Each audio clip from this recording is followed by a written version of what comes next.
अस्सलाम वालेकुम dear student. इस फाइल में जो हमारा सेकंड लेक्चर है ट्रिकी वीडियो का वो है फाइलम सैलिट्रेट्स में। तो आइए फाइलम सैलिट्रेट्स की बेसिक चीज़ों को, बेसिक पॉइंट्स को जो ईट और एनएमटीकेट के लिए बहुत ज़्यादा इंपॉर्टेंट है वो हम कुछ मज़ेदार ट्रिक्स के जरिए से बहुत ज़्यादा आसानी से सीखते हैं। ठीक है जी। अच्छा जी, सैलिट्रेट्स में सबसे पहले हम एग्जाम्पल्स के ऊपर बात करते हैं। सैलिट्रेट्स के जो एग्जाम्पल्स है वो हमने कैसे याद करने हैं एग्जामिनेशन के लिए, ईटा या एनएमटीकेट के लिए। तो यहाँ पर आप लोग देखें सैलिट्रेट्स फाइल के एग्जाम्पल्स को मेमोराइज करने के लिए यहाँ पर मैंने एक ट्रिक लिखा है, ये आप लोगों ने याद रखना है। ओ स्वीट कूल जेली।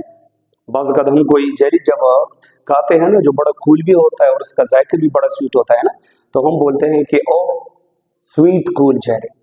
तो यहाँ पर आप लोग देखें ओ से यहाँ पर हम मतलब लेंगे ओबीलिया।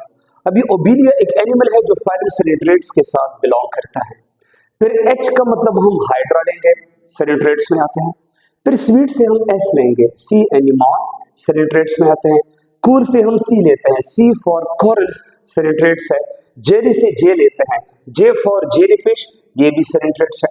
अब ये 5 एनिमल्स को आप लोगों ने एज एग्जाम्पल के तौर पे याद रखना है और इस 5 एग्जाम्पल्स ऑफ सैलिट्रेट्स फाइलम को याद रखने के लिए ये ट्रिक आप लोगों ने पहले मेमोराइज करना होगा, ओ स्वीट कूल जेली।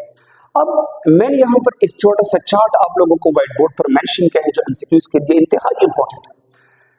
सबसे पहले जो ओबीलिया एनिमल्स है ना, तो ये इक्वेटिक, अच्छा ये बात ज़हन में याद रखिए, जो सैलिट्रेट्स होते हैं ना ये एक्चुअली इक्वेटिक एनिमल्स होते हैं ना, लेकिन मैं आपको बार बार कहता हूँ ना कि इक्वेटिक एनिमल्स में कुछ मेरीन में रहते हैं, समंदरी होते हैं, कुछ फ्रेश वाटर में रहते हैं। तो ये जो ओबीलिया एनिमल्स है ये मेरीन सैलिट्रेट्स होते हैं, साथ ये सेसाइल होते हैं। याद रखिए ये हरकत नहीं करते, ये बहुत इंपॉर्टेंट पॉइंट है। और ये कॉलोनियल होते हैं, मतलब कि ये आपके पास कॉलोनी बनाते हैं। कुछ एमसीक्यूज इस फाइलम से ये से आएंगे ना कि मतलब इस फाइलम के जो एनिमल्स है आया ये एक्चुअली सोलिटरी है, इंडिविजुअल फॉर्म में रहते हैं या नहीं, ग्रुप की शक्ल में रह सकते हैं, कॉलोनियल ऑर्गेनाइजेशन बना सकते हैं, कॉलोनी के फॉर्म में रह सकते हैं। तो ये चार्ट आपके लिए इंशाल्लाह ताला बहुत ज्यादा चीजें आसान करके लाएगा। मेरीन है ओबीलिया, सेसाइल है ये मूवमेंट नहीं करते हैं, और कॉलोनियल है कॉलोनी बना सकते हैं। अच्छा हाइड्रा, हाइड्रा जो सैलिट्रेट्स है इसका जो हैबिटेट है वो फ्रेश वाटर है। याद रखिए ये फ्रेश वाटर में रहता है, ये भी सेसाइल है, हरकत नहीं करता है, जबकि ये सोलिटरी है। सोलिटरी का मतलब ये है ना कि ये बिल्कुल अकेले रहते हैं, कॉलोनी नहीं बनाते हैं, ग्रुप की शक्ल में ये नहीं रह सकते हैं। अच्छा सी एनिमॉन समंदर में रहते हैं, मेरीन है, सेसाइल है, ये भी हरकत नहीं करते हैं, जबकि ये भी सोलिटरी है। सोलिटरी का मतलब है ये कॉलोनियल ऑर्गेनाइजेशन बना नहीं सकते, ये आपके पास बिल्कुल अकेले रहते हैं। अगर हम कोरल्स की बात करें, मेरीन है समंदर में रहते हैं, सेसाइल है ये भी हरकत नहीं करते हैं, लेकिन कोरल जो है ये भी कॉलोनी बनाते हैं जिसको कोरल रीफ्स कहते हैं। ये भी एक्चुअली एमसीक्यूज में आते हैं कि जो कोरल्स होते हैं, कोरल एक्चुअली आपके पास जो कॉलोनी बनाते हैं ना, इसके लिए यहाँ पर बायो में एक खास लफ्ज हम यूज करते हैं, coral Reeves. Coral Reeves, understand. और इसमें फर्दर फिर एक एमसीक्यूज है, कोरल जब कोरल रीव्स की शक्ल में, ठीक है ना, कॉलोनी बनाते हैं ना तो ये बड़े सख्त होते हैं क्योंकि इसकी बॉडी रिच होती है कैल्शियम कार्बोनेट से। ये पॉइंट भी एमसीक्यूज के लिए याद कीजिएगा। अच्छा जेली, जे हम लेते हैं जेली फिश के लिए। जेली फिश मेरी समंदर में रहते हैं, लेकिन ये मोटाइल है, ये हरकत करते हैं, ये फ्री स्विमिंग होते हैं, और ये भी सॉलिटरी है, कॉलोनी नहीं बनाते हैं, बल्कि ये भी आपके पास बिल्कुल अकेले रहते हैं। तो एक्चुअली अगर सैलिट्रेट से अगर ऐसा एमसीक्यूज आ जाए कि मेजॉरिटी ऑफ सैलिट्रेट्स सेसाइल होते हैं या मोटाइल होते हैं, तो ये मेजॉरिटी सेसाइल होते हैं। यहाँ पर आप लोग देखें चार्ट में, आप लोग पहले जो 4 सैलिट्रेट्स देखते हैं तो ये सेसाइल है, और जो लास्ट सैलिट्रेट है ये मोटाइल है। फिर अगर फर्दर एमसीक्यूज ऐसे आया इस चार्ट से कि ज्यादातर अक्सरियत जो सैलिट्रेट्स होते हैं ना ये एक्चुअली इक्वेटिक एनवायरनमेंट में, मैरीन एनवायरनमेंट में रहते हैं या फ्रेश वाटर में रहते हैं, तो आप लोग देखिए सिर्फ हाइड्रा फ्रेश वाटर, बाकी सारे के सारे मेरीन है, तो ये अक्सरियत सेसाइल होते हैं, और मेजॉरिटी ऑफ सैलिट्रेट जो है ये मेरीन होते हैं, समंदर में रहते हैं। फिर इस सैलिट्रेट्स एनिमल की जो और बेसिक फीचर्स है ये आप लोगों ने इसी ट्रिक की मदद से आपके लिए मैंने बहुत ज्यादा आसान किया हुआ है। मास, MASS, जैसे कि आप लोग फिजिक्स में बोलते हैं मास, केमियल। तो मास, तो M से मतलब आप लोग ले मॉसली, A का मतलब ले इक्वेटिक, ये ज्यादातर होते हैं इक्वेटिक, ये बात आप लोग जहन में आता है, ये पानी के अंदर रहते हैं। सेकेंडली S का मतलब आप लोग लेंगे सेसाइल, सेसाइल, सेसाइल या दूसरा एस मीन सेडेंटरी, लेकिन इसकी मीनिंग एक ही है। सेसाइल या सेडेंटरी का यहाँ पर मतलब ये है ना कि मतलब ये हरकत नहीं करते हैं, तो वही बात हो गई ना कि अक्सरियत ये सेसाइल होते हैं और ये इक्वेटिक होते हैं, मतलब कि ये हरकत आपके पास नहीं करते हैं। ये पॉइंट बहुत ज्यादा इंपॉर्टेंट है, एमसीक्यूज के लिए आप लोगों ने ध्यान में याद रखना है। अच्छा, फिर एक और वर्ड है सीएनजी। सीएनजी जैसे कि हम व्हीकल्स में यूज करते हैं, गाड़ी में हम ये डालते हैं फ्यूल्स के लिए। तो सीएनजी में जो सी है इससे मीनिंग हम लेंगे नाइजीरिया या न्यूडोसाइड्स। अगर ईटा में एमसीक्यूज ऐसे आ जाए, सेनिट्रेट्स फाइलम का दूसरा नाम क्या है? Coelenterates animal are also called cnidaria. अब सेनिट्रेट्स को नाइजीरिया क्यों कहते हैं?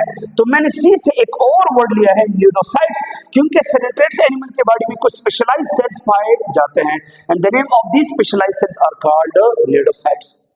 अब एन का मतलब हम लेंगे नेमेटोसिस्ट। इसी न्यूडोसाइट सेल्स के अंदर कुछ स्पेशलाइज्ड ऑर्गेनिल्स होते हैं जिसको नेमेटोसिस्ट कहा जाता है। ये जो नेमेटोसिस्ट होते हैं ये बेसिकली स्टिंगिंग ऑर्गेनिल्स होते हैं, क्योंकि इसमें एक टॉक्सिन बनता है, एक जहर बनता है और इसको हम कहते हैं हिप्नोटॉक्सिन। जब ये सेनिट्रेट्स एनिमल दूसरे एनिमल का शिकार करते हैं ना, तो ये नेमेटोसिस से इसी टॉक्सिन को दूसरे एनिमल के बॉडी में इंजेक्ट करते हैं और ये बाय द टाइम है न्यूरोटॉक्सिन। ये उस प्रे एनिमल के बॉडी के न्यूरॉन्स या नर्वस सिस्टम को टारगेट करता है, उसके न्यूरॉन्स को डैमेज करता है और वो एनिमल पैरालाइज होता है और ये फिर टेंटिकल्स की मदद से उस एनिमल को माउथ में इंजेक्ट करता है और डाइजेस्टिव एंजाइम की मदद से उस एनिमल की बॉडी को डाइजेस्ट कर लेता है। जी का मतलब आप लोग लेंगे गैस्ट्रोवेस्कुलर कैविटी, जिसको हम इंट्रॉन भी कहते हैं। जैसे हमारी बॉडी में स्टमक है, स्टमक के अंदर हमारे खुराक डाइजेस्टिव एंजाइम की मदद से हजम होता है, तो इस एनिमल में कोई खास स्टमक नहीं होता, लेकिन हाँ स्टमक की जगह पर एक अल्टरनेटिव ऑर्गन होता है जिसको हम गैस्ट्रोवेस्कुलर कैविटी कहते हैं। यहाँ पे खुराक डाइजेस्ट होता है और वो डाइजेस्टेड खुराक इस कैविटी से फिर इसकी पूरे बॉडी में जाके सर्कुलेट होता है। सो गैस्ट्रो का मतलब स्टमक लेंगे, वेस्कुलर का यहाँ पर हम मतलब लेंगे as a type of circulation. तो गैस्ट्रोवेस्कुलर कैविटी खुराक को डाइजेस्ट भी करता है और उसे डाइजेस्टेड फूड को स्पेसिफिक डिफ्यूजन अमल के जरिए से बॉडी में सर्कुलेट भी करता है। ये पॉइंट ध्यान में याद रखिएगा। फिर एक और ट्रिक है मेरी डीपी। जैसे कि हम व्हाट्सएप पे, फेसबुक पे हम डीपी लगाते हैं, मेरी डीपी, ठीक है। तो MERIDP इससे मैं बेसिक फीचर्स लूंगा। अच्छा, एम का मतलब है मेटाजेनेसिस। अभी मेटाजेनेसिस को आप लोगों ने समझना है तो पहले ये चीज आप लोगों ने अंडरस्टैंड करना होगा। जैसे आपको मैंने कहा कि सेनिट्रेट्स के अंदर कुछ एनिमल्स ऐसे होते हैं कि वो सोलिटरी नहीं होते हैं, बल्कि वो आपके पास कॉलोनियल ऑर्गेनाइजेशन बनाते हैं, कॉलोनी के अंदर रहते हैं। जब सेनिट्रेट्स कॉलोनी बनाते हैं तो इस कॉलोनियल ऑर्गेनाइजेशन में या ग्रुप में कॉलोनी के अंदर जो सेनिट्रेट्स के इंडिविजुअल्स होते हैं उसको फिर हम नाम देंगे ज़ोआइड्स। कॉलोनी के अंदर जो सेनिट्रेट्स के इंडिविजुअल्स होंगे उसको हम नाम देंगे ज़ोआइड्स। अब इसी ज़ोआइड्स को हम डिवाइड करते हैं टू टाइप्स में। Some zooids are called polyps while some zooids are called medusa. अब इन दोनों में फर्क करना हमारे लिए बहुत ज्यादा इंपॉर्टेंट है। वो ज़ोआइड्स, अच्छा वो ज़ोआइड्स जिसकी बॉडी होती है ट्यूब लाइक बॉडी रखने वाले सेनिट्रेट्स को यहाँ पर हम कहेंगे polyps. So polyps have tube like body, जबकि मेडूसा ऐसे ज़ोआइड्स होंगे जिसकी बॉडी शेप अम्ब्रेला लाइक होगी। सेकंड डिफरेंस पे आते हैं, जो पॉलिप्स होते हैं ये सेसाइल होते हैं, ये रॉक्स के साथ अटैच होते हैं, सेडेंटरी होते हैं, लोकोमोशन नहीं करते हैं, ये मोटाइल नहीं होते हैं, जबकि मेडूसा फ्री स्विमिंग होते हैं, मोटाइल होते हैं। और थर्ड जो बेसिक डिफरेंस है वो इसके रिप्रोडक्शन प्रोसेस में है। जो पॉलिप्स होते हैं ये एसेक्सुअल रिप्रोडक्शन की मदद से अपनी औलाद पैदा करते हैं और वो भी बडिंग अमल के जरिए से मेजॉरिटी बडिंग करते हैं। लेकिन याद रखिए कि मेडूसा जो है ये सेक्सुअली रिप्रोड्यूस होते हैं, मतलब ये सेक्सुअल वे से अपनी औलाद पैदा करते हैं। अब यहाँ पे जब मेरी डीपी में जब मैं एम पे आता हूँ ना, तो एम का मतलब हम मेटाजेनेसिस देंगे। तो मेटाजेनेसिस एक ऐसा प्रोसेस है कि जिसमें सेनिट्रेट्स में ये जो पॉलिप्स होते हैं ये जब एसेक्सुअल रिप्रोडक्शन प्रोसेस कंप्लीट करेगा तो पॉलिप्स के जो औलाद होंगे, प्रोजनी होगी, ऑफस्प्रिंग्स होंगे, वो पॉलिप्स नहीं होंगे, पॉलिप्स के औलाद होंगे मेडूसा। जबकि मेडूसा सेक्सुअल वे से जब औलाद पैदा करते हैं तो जब Medusa sexual reproduction process complete करे तो मेडूसा जो ऑफस्प्रिंग जनरेट होंगे तो मेडूसा के औलाद मेडूसा नहीं होंगे, जबकि मेडूसा के औलाद पॉलिप्स होंगे। सो पॉलिप्स प्रोड्यूस करेंगे मेडूसा, जबकि मेडूसा के औलाद प्रोड्यूस होंगे polyps. So polyps produce medusa, medusa produce polyps. तो ये एक तरह का अल्टरनेशन ऑफ जनरेशन है, जैसे कि आप लोग बॉटनी में पढ़ते हैं, प्लांट्स में पढ़ते हैं कि स्पोरोफिटिक जनरेशन पैदा करता है गैमेटोफिटिक जनरेशन, जबकि गैमेटोफिटिक जनरेशन से पैदा होता है स्पोरोफिटिक जनरेशन। तो इसी अल्टरनेशन ऑफ जनरेशन को यहाँ पर हम बोलते हैं मेटाजेनेसिस, के पॉलिप्स से पैदा होता है मेडुसा, जबकि मेडुसा से पैदा होंगे पॉलिप्स। फिर ई का मतलब हम लेंगे एक्स्ट्रा सेलुलर डाइजेशन, लेकिन याद रखें इस आर को अगर आपको छोड़े और आप आई पे आ जाए तो आई मीन इंट्रासेलुलर डाइजेशन। तो ये बात आप लोग जहन में याद रखें कि इसमें दोनों किस्म के डाइजेशन होते हैं, एक्स्ट्रा सेलुलर सेल के बाहर एक कैविटी में जिसको हम गैस्ट्रोवेस्कुलर कैविटी कहते हैं। तो इसी गैस्ट्रोवेस्कुलर कैविटी में जो फूड डाइजेस्ट होता है इसको हम बोलेंगे extra cellular digestion. Extra cellular digestion actually body के अंदर एक कैविटी के अंदर होती है, जैसे कि हमारे माउथ में एक ओरल कैविटी है, तो इस ओरल कैविटी के अंदर जो खुराक डाइजेस्ट होता है इसको भी हम एक्स्ट्रा सेलुलर डाइजेशन का नाम ही देंगे। जबकि इसमें इंट्रासेलुलर डाइजेशन भी होता है, मतलब कि इसके बॉडी के अंदर जो सेल्स होते हैं उसी सेल्स के अंदर भी डाइजेस्टिव एंजाइम की मदद से खुराक हजम होता है। लेकिन इस आई का मतलब हम सिर्फ इंट्रासेलुलर डाइजेशन नहीं लेंगे बल्कि हम लेंगे इनडायरेक्ट डेवलपमेंट। इसका मतलब यह है कि इसमें लार्वा स्टेज होता है, और जब भी एक एनिमल के डेवलपमेंटल स्टेजेस में लार्वा बनता है तो लार्वा स्टेज की मौजूदगी में हम वहां पर बोलते हैं कि डेवलपमेंट इनडायरेक्ट है। तो लार्वा स्टेज है, डेवलपमेंट इनडायरेक्ट है। बाकी डी का मतलब हम लेंगे डिप्लोब्लास्टिक ऑर्गेनाइजेशन, मतलब कि ये एनिमल जो है इसकी पूरी बॉडी दो लेयर से पैदा होती है। एक लेयर को हम बोलेंगे एक्टोडर्म और एक को हम बोलेंगे एंडोडर्म। एक्टोडर्म आउटर लेयर होगा जबकि एंडोडर्म इनर लेयर होगा। सो जब किसी एनिमल की बॉडी दो लेयर से बनती है तो हम ऐसे एनिमल को बोलेंगे डिप्लोब्लास्टिक एनिमल।